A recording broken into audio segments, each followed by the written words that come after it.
Muy buenas a todos desde serenitymarkets.com. Este es el vídeo de visión semanal, una semana un tanto acortada por el Black Friday. El Día de Acción de Gracias será festivo el jueves en Estados Unidos, en Wall Street, y el viernes solo abrirá media sesión, pero probablemente con muy baja liquidez. ¿Por qué? Pues por esto, festividad de Acción de Gracias, lo que se viene a conocer como Black Friday.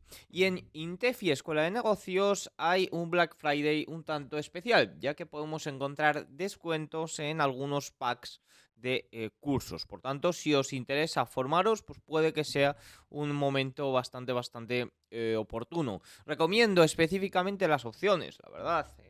Yo este programa de opciones lo he hecho y me parece muy bueno. También está muy bien todos estos cursos de Energy Bolsa para iniciarse y ver, oye, cómo funcionan los mercados. Para los que seáis más novatos, pues también están muy bien. Por tanto, si os interesa, pues aquí tenéis todos los cursos y os podéis aprovechar de ellos. También estos de swing trading y acción del precio son bastante nuevos, que son relativamente bastante buenos, que son relativamente nuevos. Así que nada, si os interesa, pues visitad Intefi Escuela de Negocios para que veáis los packs de cursos que hay.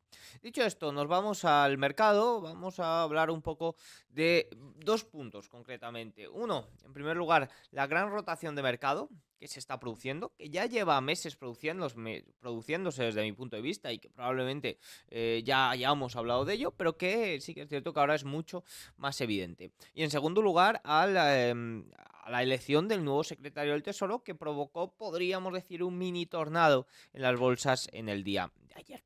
Vamos a empezar en primer lugar por el tema de Wall Street. Rally de final de año, rally de Navidad. Bueno, en teoría, a partir de ahora es cuando inicia el mejor periodo del año en la bolsa americana. El mejor periodo de mes y medio. Sí que es cierto que el mejor periodo de 2 semanas es al inicio de julio, pero el mejor periodo, si ampliamos un poco más las miras, es noviembre y diciembre.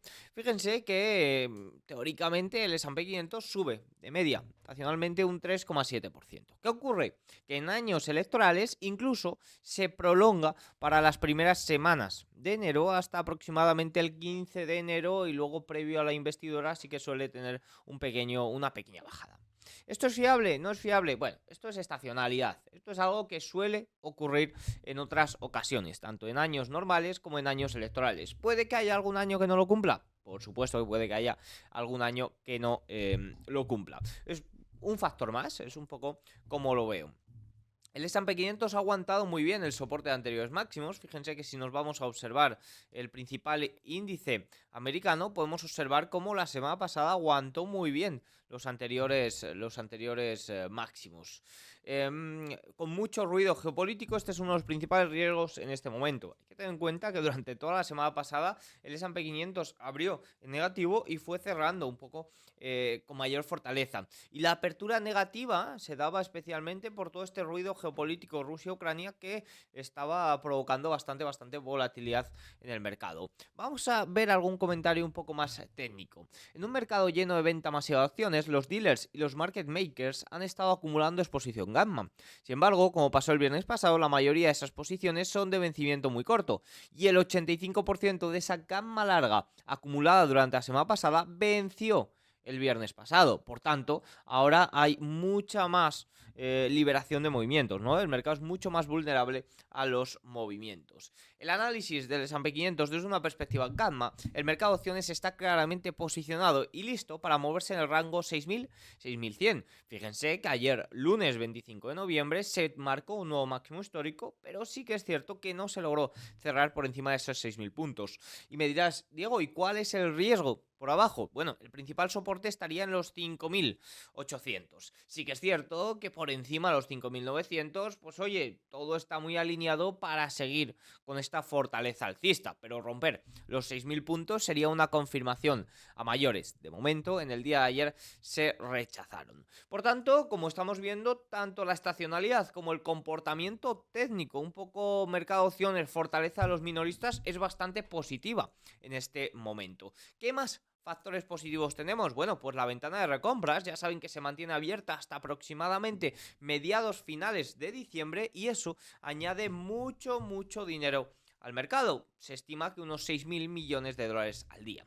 Otro punto importante son las grandes compras de los fondos sistemáticos. Están posicionados para llevar a cabo compras. Ya han llevado a cabo compras, han entrado en las últimas 3 semanas aproximadamente 105.000 millones de dólares, por tanto es un catalizador más para el mercado. También hay mucha euforia minorista, lo estamos viendo, observando movimientos al alza en pequeñas compañías growth, de crecimiento y también en criptomonedas.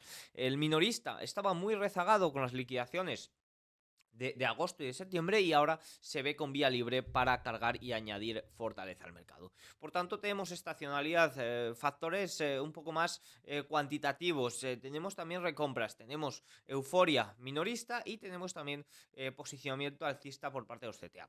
Todo se alinea para que este rally de final de año se lleve a cabo. Sí que es cierto que todos los operadores o todos los analistas saben esto y todos coinciden en que va a haber rally de final de año. Aquí sí que es cierto que yo pondría una banderita roja, ¿no? Es decir, oye, cuando todo el mundo lo sabe, hay riesgo de que no ocurra. No voy a ser yo el que me ponga corto, ni mucho menos. Es más, vamos a intentar aprovecharlo, pero sí que es cierto que, oye, banderita roja de que todo el mundo sabe estas cosas. Eso sí, se está observando una gran rotación y esto sí que creo que ahora ya es un poco más mainstream, ya lo sabe más todo el mundo, pero hasta hace poco no se sabía mucho. Y es que estamos observando como el Russell 2000 supera al S&P 500 y el S&P 500 supera al Nasdaq, concretamente desde el 10 de julio. Aquí es donde creo que se inició la gran rotación. Fíjense que desde entonces los 7 magníficos solo han subido un 2%, mientras que el Russell 2000 ha subido más de un 17%.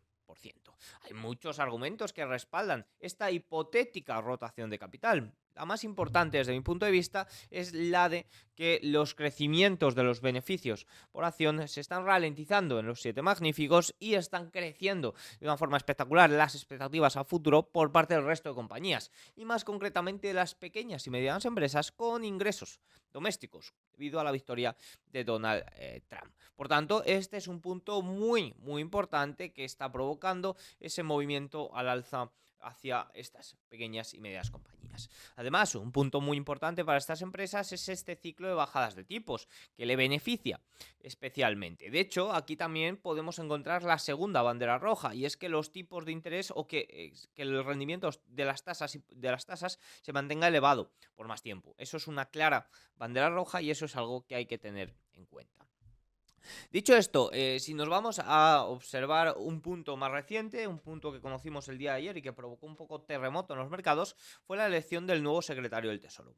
Hay que tener en cuenta que simplemente es la elección, que no es la confirmación, pero hay que tener en cuenta también que es un hombre pro mercado y que tiene unas ideas bastante claras. No sabemos si las va a llevar a cabo o no, pero tiene unas ideas bastante claras. Tiene un plan llamado Plan 333, reducir el déficit presupuestario del 3%, impulsar el crecimiento del Producto Interior Bruto al 3% mediante desregulación e incrementar la producción diaria de petróleo equivalente en 3 millones de barriles. La primera, reducir el déficit de un 6% a un 3%.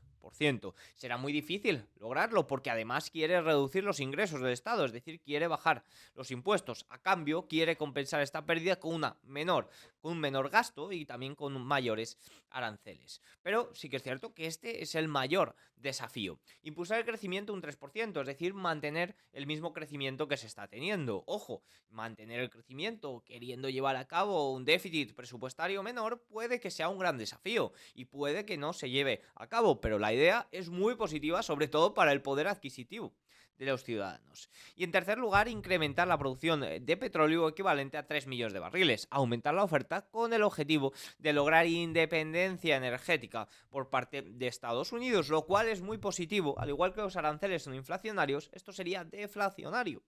¿Por qué? Porque se abaratiría mucho el precio de la energía, en este caso de la gasolina. Por tanto, estos son puntos muy relevantes que han generado mucho movimiento en los mercados. ¿Y qué es este movimiento? En primer lugar, ayer vimos cómo los bonos se disparaban un poco por esta idea de reducir tanto el déficit. Eso es muy positivo para los bonos. Se lleve a cabo, bueno, siempre y cuando se lleve a cabo y independientemente de si provoca una recesión o no. ¿Por qué? Porque el mercado lo interpretaría como una cobertura frente a la recesión también. Por tanto, los bonos se beneficiarían siempre y cuando esto se lleve a cabo. Como digo, independientemente si provoca una recesión o no. Luego también vimos cómo el dólar caía ligeramente. también debido a que llevaba un buen movimiento al alza en las últimas semanas, meses, 2 meses de un movimiento al alza muy fuerte, y estas medidas, quizás también un poco por esas reducciones de petróleo, le vinieron bastante bien. Luego vimos una caída del oro, un desplome de aproximadamente un 3%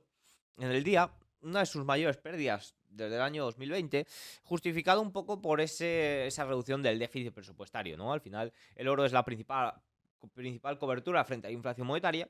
Se ha visto muy revalorizada, perdón, en los últimos años debido a esta tesis. Y oye, pues sí que es cierto que en este momento, si esto se lleva a cabo, podría tener o puede tener menor interés por parte de los particulares, porque el dólar ya guardaría su propio valor. Por tanto, esto puede ser importante. Y luego, al ser un nuevo secretario del Tesoro muy pro mercado, pues sí que es cierto que a Wall Street le gustó en un primer momento, sobre todo a las pequeñas compañías, también beneficiadas por la caída de los rendimientos, pero en general el apetito por este nuevo secretario se interpreta que es muy pro mercado, ¿no? Aunque ayer sí que es cierto que el Nasdaq finalmente cerró negativo, pero bueno, ya fue por otras cuestiones. Dicho esto, para la semana es una semana acortada en Wall Street, como ya he comentado al inicio, ya que jueves y viernes es festivo. Pero además de esto, pues tendremos sobre todo en Europa muchos datos de inflación para jueves y viernes. En Estados Unidos todos los datos se acortan a hoy martes y mañana miércoles, con datos de la vivienda, actas de la Reserva Federal, peticiones semanales de subsidio para mañana miércoles y el dato más importante, que es el PCE, el deflactor de la inflación, para también mañana miércoles.